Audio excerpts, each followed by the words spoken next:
Welcome to the Chronological One-Year Bible, April 26th.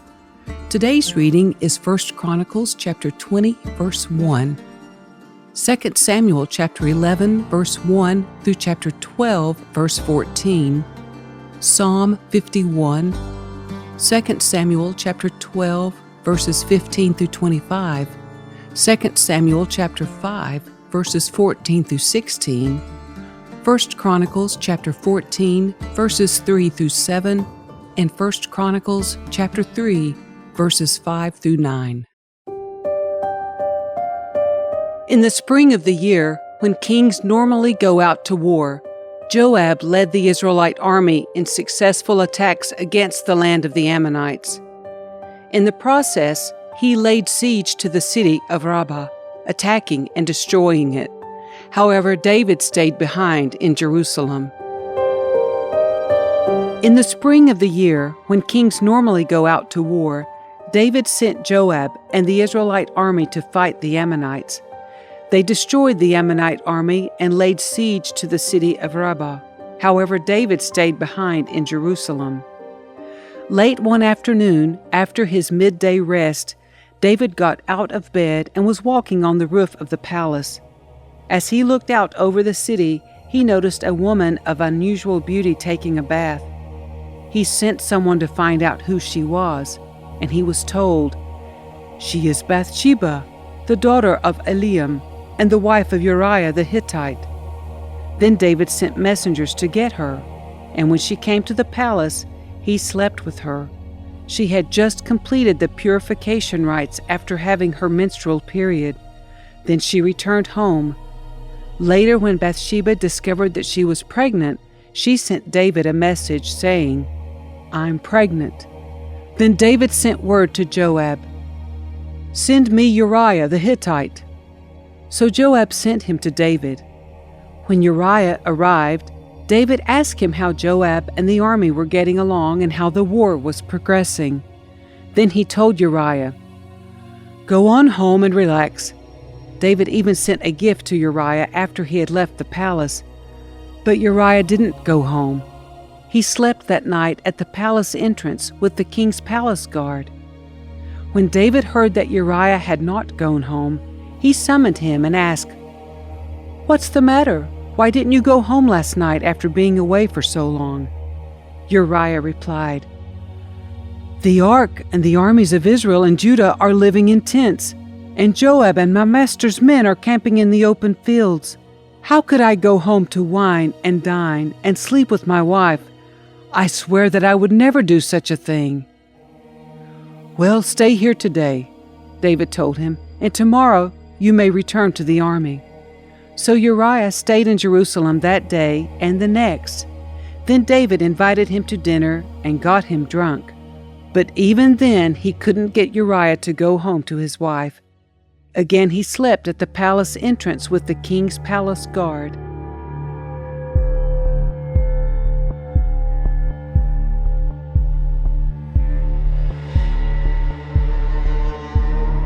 So the next morning, David wrote a letter to Joab and gave it to Uriah to deliver. The letter instructed Joab, "Station Uriah on the front lines where the battle is fiercest, then pull back so that he will be killed." So Joab assigned Uriah to a spot close to the city wall where he knew the enemy's strongest men were fighting. And when the enemy soldiers came out of the city to fight, Uriah the Hittite was killed along with several other Israelite soldiers. Then Joab sent a battle report to David. He told his messenger, "Report all the news of the battle to the king." But he might get angry and ask, "Why did the troops go so close to the city? Didn't they know there would be shooting from the walls? Wasn't Abimelech son of Gideon killed at Thebez by a woman who threw a millstone down on him from the wall? Why would you get so close to the wall?" Then tell him, "Uriah the Hittite was killed too." So the messenger went to Jerusalem and gave a complete report to David. "The enemy came out against us in the open fields," he said, "and as we chased them back to the city gate, the archers on the wall shot arrows at us. Some of the king's men were killed, including Uriah the Hittite.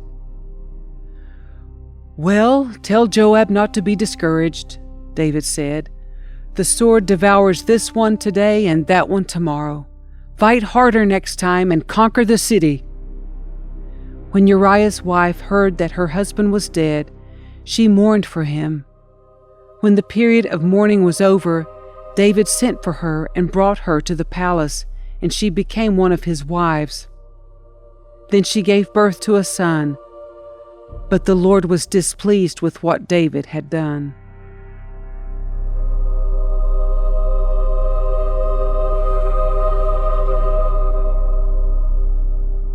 So the Lord sent Nathan the prophet to tell David this story. There were 2 men in a certain town. One was rich and one was poor. The rich man owned a great many sheep and cattle. The poor man owned nothing but one little lamb he had bought. He raised that little lamb, and it grew up with his children. It ate from the man's own plate and drank from his cup. He cuddled it in his arms like a baby daughter.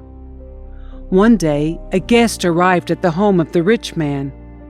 But instead of killing an animal from his own flock or herd, he took the poor man's lamb and killed it and prepared it for his guest. David was furious. "As surely as the Lord lives," he vowed, "any man who would do such a thing deserves to die. He must repay 4 lambs to the poor man for the one he stole and for having no pity." Then Nathan said to David, "You are that man. The Lord, the God of Israel, says, I anointed you king of Israel and saved you from the power of Saul. I gave you your master's house and his wives and the kingdoms of Israel and Judah. And if that had not been enough, I would have given you much, much more. Why then have you despised the word of the Lord and done this horrible deed? For you have murdered Uriah the Hittite with the sword of the Ammonites and stolen his wife. From this time on, your family will live by the sword, because you have despised me by taking Uriah's wife to be your own. This is what the Lord says, because of what you have done, I will cause your own household to rebel against you. I will give your wives to another man before your very eyes, and he will go to bed with them in public view. You did it secretly, but I will make this happen to you openly in the sight of all Israel."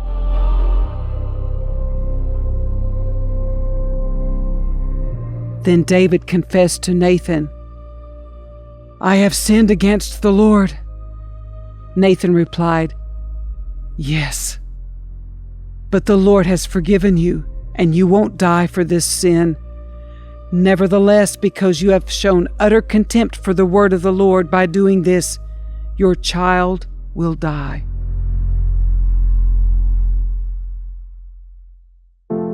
Have mercy on me, O God, because of your unfailing love.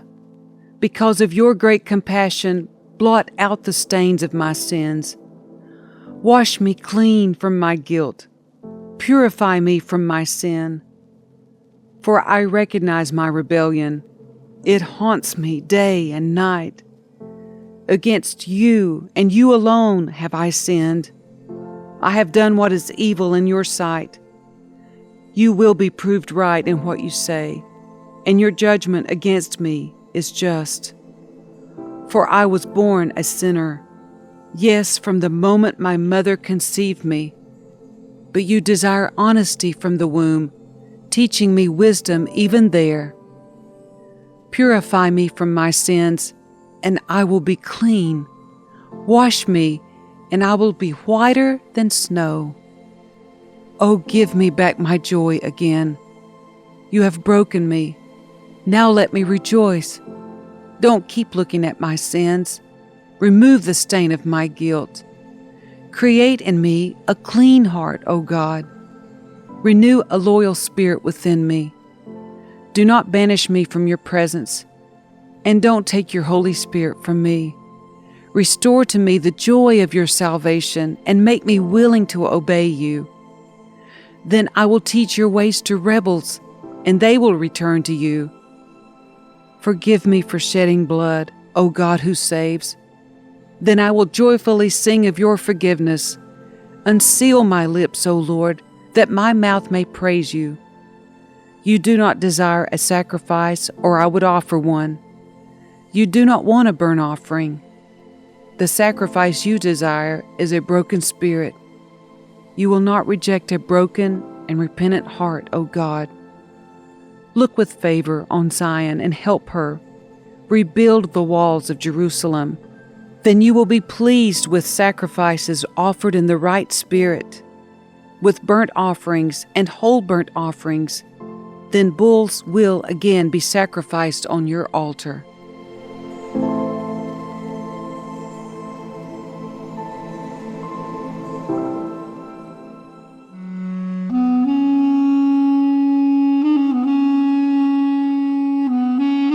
After Nathan returned to his home, the Lord sent a deadly illness to the child of David and Uriah's wife.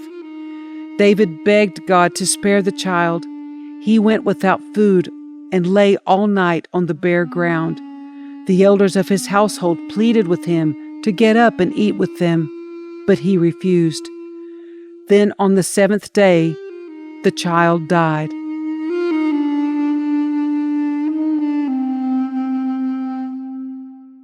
David's advisors were afraid to tell him. He wouldn't listen to reason while the child was ill, they said. What drastic thing will he do when we tell him the child is dead? When David saw them whispering, he realized what had happened.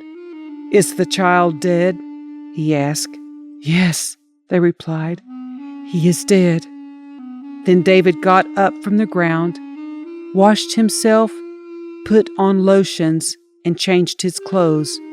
He went to the tabernacle and worshipped the Lord. After that, he returned to the palace and was served food and ate. His advisors were amazed. We don't understand you, they told him. While the child was still living, you wept and refused to eat.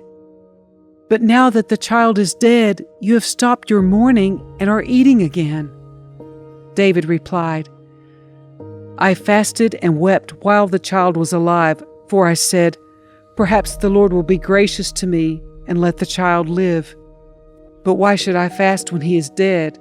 Can I bring him back again? I will go to him one day, but he cannot return to me.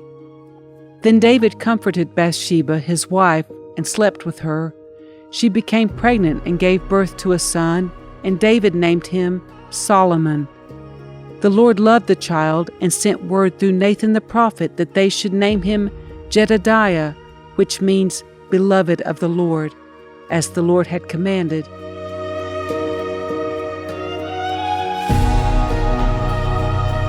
These are the names of David's sons who were born in Jerusalem: Shammua, Shobab, Nathan, Solomon, Ibhar, Elishua, Nepheg, Japhia, Elishama, Eliada, and Eliphelet. Then David married more wives in Jerusalem, and they had more sons and daughters. These are the names of David's sons who were born in Jerusalem: Shammua, Shobab, Nathan, Solomon, Ibhar, Elishua, Elphelet, Noga, Nepheg, Japhia, Elishama, Eliada, and Eliphelet. The sons born to David in Jerusalem included Shammua, Shobab, Nathan, and Solomon. Their mother was Bathsheba, the daughter of Amiel. David also had 9 other sons: Ibhar, Elishua, Elphelet, Noga, Nepheg, Japhia, Elishama, Eliada, and Eliphelet. These were the sons of David, not including his sons born to his concubines.